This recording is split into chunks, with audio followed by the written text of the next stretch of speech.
Welcome to this edition of the Neurokrish podcast, which addresses the autonomic nervous system and introduces a lecture by Professor Christopher Mathias, Emeritus Professor of Neurology at both Imperial College and University College London.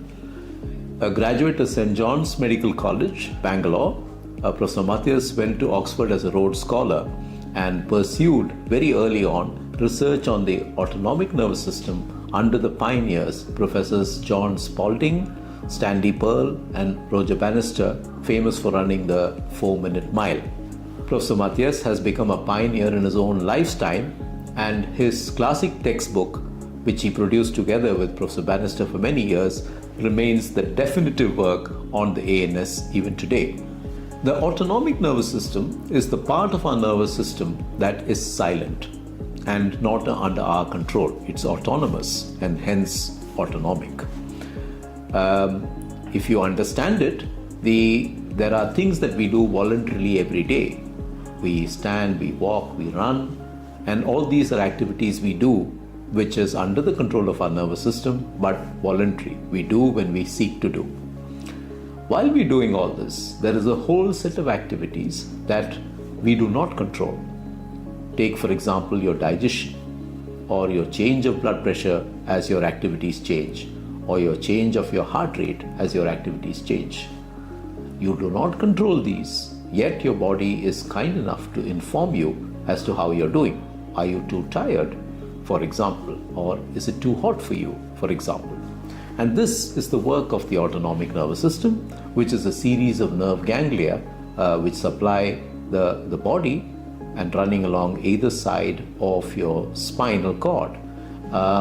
There is also an important part of it, the vagus nerve, which is the only cranial nerve of 12 cranial nerves that exists the skull and supplies many internal organs.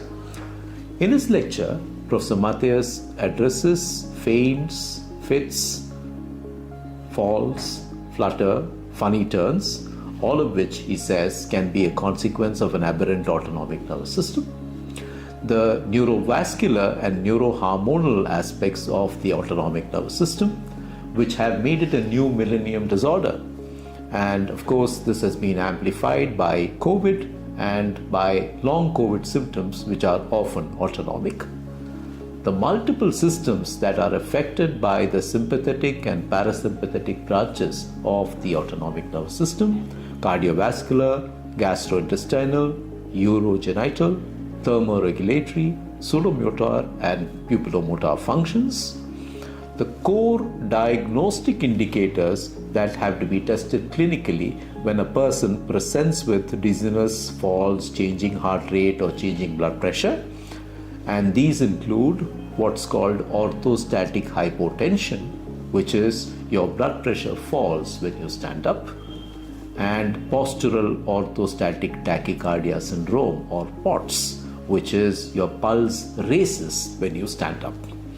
And these very basic clinical tests can tell us whether our problems are emerging from the autonomic nervous system being imbalanced, dysautonomia, or not. And what is very interesting, of course, is that the autonomic nervous system has profound links with both cognition and behavior. If you think about it, your emotional brain is in your temporal lobes and the limbic system, which is two lines that you draw right through your ears. And your emotional brain is deeply interconnected with your autonomic nervous system, and hence the fight, flight, or freeze response that is often talked about. And of course, therefore, a number of psychosomatic disorders are mediated by the autonomic nervous system. And to name a few, if you go by different bodily parts, irritable bowels can be mediated by the autonomic nervous system. Fibromyalgia, pain in your various muscles and joints, can be mediated by the autonomic nervous system, as can indeed conditions like dizziness and falls. Tune into this lecture by Professor Mathias, which addresses the autonomic nervous system and his own journey as a clinician scientist. studying the autonomic nervous system. It goes alongside a blog which details and outlines the lecture. Enjoy. Thank you.